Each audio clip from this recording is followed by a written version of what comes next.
പത്തനംതിട്ടയിൽ 13-കാരിയെ ബലാത്സംഗം ചെയ്ത കേസിൽ അമ്മയും സുഹൃത്തും അറസ്റ്റിൽ. അമ്മയുടെ സുഹൃത്തായ റാന്നി അങ്ങാടി സ്വദേശി ജെയ്മോനാണ് അറസ്റ്റിലായത്. ശശിനാരായണൻ വിവരങ്ങൾ പങ്കുവെക്കും. എന്താണ് സംഭവിച്ചത്? ഇപ്പോൾ പോലീസ് പറയുന്ന കാര്യങ്ങൾ എന്തൊക്കെയാണ്? രഞ്ജിത്ത്, 2024 സെപ്റ്റംബറിലാണ് ഈ പെൺകുട്ടിയെ പീഡിപ്പിക്കുന്നത്.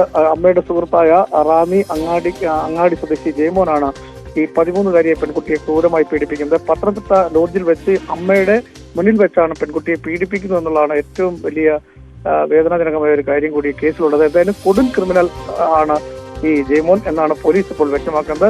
കേരളത്തിലെ വിവിധ സ്റ്റേഷനുകളിലൊക്കെ ഇയാൾക്ക് ഒട്ടനവധി പരാതികളുണ്ട്. ഈ പെൺകുട്ടിയെ പീഡിപ്പിച്ചതിന് ശേഷം അമ്മയും ഈ ജെയ്മോനും കൂടി ഇവിടുന്ന് കർണാടകയിലേക്ക് മുങ്ങി.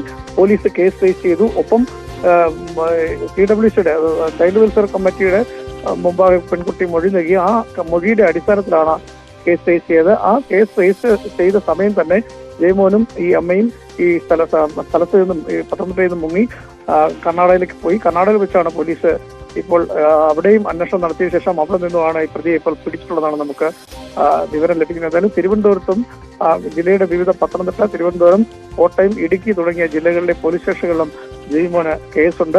ഒരു കൊലപാതക കേസിലെ പ്രതി കൂടിയാണ് ജെയ്മോൻ.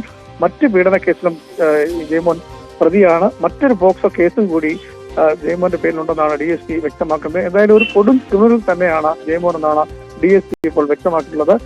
ഈ അമ്മയുടെ സുഹൃത്തായ ഈ ജെയ്മോൻ റാന്നി അങ്ങാടി കൃഷ്ണനെ പരിചയപ്പെട്ടാണ് ഈ അമ്മയുമായി സൗഹൃദം സ്ഥാപിച്ചാണ് ഇത്തരമുള്ള പീഡനങ്ങളെല്ലാം നടത്തിയിരുന്നതെന്നാണ് പോലീസ് വ്യക്തമാക്കിയിട്ടുള്ളത്. പെൺകുട്ടി ഇപ്പോൾ ചൈൽഡ് വെൽഫെയർ കമ്മിറ്റിയിൽ നൽകിയ മൊഴിയുടെ അടിസ്ഥാനത്തിലാണ് ഈ പ്രതിയെ അറസ്റ്റ് ചെയ്തിട്ടുള്ളത്.